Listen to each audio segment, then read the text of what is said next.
সংসার করছিলেন কতদিন? সংসার বেশি দিন করিনি, আমার 2 বছর হয়েছে, 2.5 বছর হয়ে গেছে। প্রেম করছিলেন কতদিন? প্রেম করছিলাম 2 বছর। 2 বছর প্রেম করে সংসার জীবনটা 2 বছর হয়েছিল না আরকম? 2 বছরের মতনই হয়েছে। আচ্ছা আচ্ছা, তো এখন কি চিন্তা করেন, একটা জীবন সঙ্গী না কোনো সহযোগিতা? একটা জীবন সঙ্গী চাই। সুপ্রিয় দর্শক, আসসালামু আলাইকুম। দেশ ও প্রবাসে যে যেখানে আছেন আপনাদের প্রত্যেককেই শুভেচ্ছা জানাচ্ছে। আজকের নতুন একটি প্রতিবেদন দেখতেই পাচ্ছেন, আমার সামনে একটি আপু আসছে। আপুটা দেখতে শুনতে অনেকটা লম্বা পর্দাশীল আপু। আসলে কি হয়েছে তার জীবনে বা কেন প্রতিবেদনে আসছে, চলুন কথা বলে জানার চেষ্টা করি। আপু আসসালামু আলাইকুম। ওয়ালাইকুম আসসালাম। আপু আপনার নাম কি? জান্নাতি। জান্নাতি আপু, বা সুন্দর নাম। আপনার বাড়ি কোথায়? আমার দেশের বাড়ি রাজশাহী। রাজশাহী। পরিবারে কে কে আছে? পরিবারে আমার একটা বাচ্চা আছে আর আম্মু আছে। আচ্ছা আচ্ছা, আপনি কি করেন? আমি বর্তমানে আগে পার্লারে কাজ করতাম, এখন বাসা বাড়িতে কাজ করি। তা আপনার স্বামী কি করে? আমার স্বামী তালাক হয়ে গেছে। কেন তালাকটা দিয়ে দিল কেন? আমার স্বামী অনেক মারধর করতো, জুয়া টুয়া খেলাই তো, মাগিবাজি করতো তো। আমার একটা বাচ্চাও আছে। বিয়েটা কিভাবে হয়েছিল?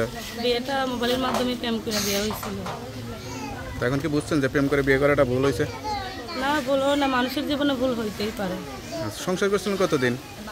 সংসার বেশি দিন করিনি, আমার 2 বছর হয়েছে, 2.5 বছর হয়ে গেছে। প্রেম করছিলেন কতদিন? প্রেম করছিলাম 2 বছর। 2 বছর প্রেম করে সংসার জীবনটা 2 বছর হয়েছিল না আরকম?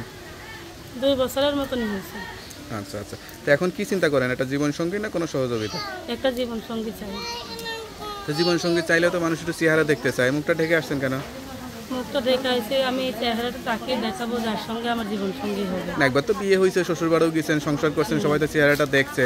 তা আপনি তো বিবাহিতই, তাহলে এখন দেখাইলে সমস্যা কি? মানুষ দেখে শুনে তো বিয়ে করবে, তাই না? আমি তো পর্দাসীন মেয়ে, এই কারণে আমি প্রতিবেদনের সামনে আইছি। আমি চাই না যে আমার এই চেহারাটা হাজার হাজার মানুষে দেখে। নামাজ কালাম পড়েন? হ্যাঁ, ইনশাআল্লাহ নামাজ কালাম পড়ি, কোরআন পড়ি, 5 ওয়াক্ত নামাজ পড়ি। আমি চাই একটা আমার মতন মানুষ। যা বলতেছেন সত্যি কথাই হ্যাঁ, বলতেছেন। ইনশাআল্লাহ সত্য কথাই বলবো। যাই হোক, সবকিছু জানাশোনার পরে কেউ যদি বিয়ে করতে চায়, তা যোগাযোগের নাম্বারটা তো দেওয়া যাবে। হ্যাঁ, দেওয়া যাবে। নাম্বারটা মুখস্থ আছে? আমার তো নাম্বারটা মুখস্থ না, এই যে নাম্বারটা। তো নাম্বারটা আমার কাছে দেন, আমি দেখে বলে বলে দিই। দেন আপনি। হ্যালো ভিউয়ার, শুনতে পারলেন এক অসহায় স্বামীহারা আপুর জীবনের গল্প। আসলে কাজ জীবনে কখন কার কি হয়ে যায় কেউ বলতে পারে না। তার জীবনে আসলে অনেক আশা স্বপ্ন নিয়েই বিয়ে করেছিল, স্বামীর সংসারটা হয়নি। কেউ যদি সত্যিকার অর্থে তার সঙ্গে যোগাযোগ করে বিয়ে শাদী করতে চান, নতুন করে তাকে স্বপ্ন দেখাতে চান, অবশ্যই এই নাম্বারে যোগাযোগ করুন। তার নাম্বারটি হচ্ছে 01845879163। নাম্বারটা খোলা থাকে তো? হ্যাঁ, খোলা থাকে। আমি প্রতিবেদনে আইছি অনেক আশা করি, আমি যদি আমার মতন একটা সুন্দর মনের মানুষ পাই, তাইলে আমি সারা জীবন তার পাশে থাকবো। আমি চাই না 1 দিন 2 দিনের জন্য সম্পর্ক করার জন্য, আমি চাই সারা জীবনের জন্য সম্পর্ক করতে, দেশে হোক দেশের বাইরে হোক।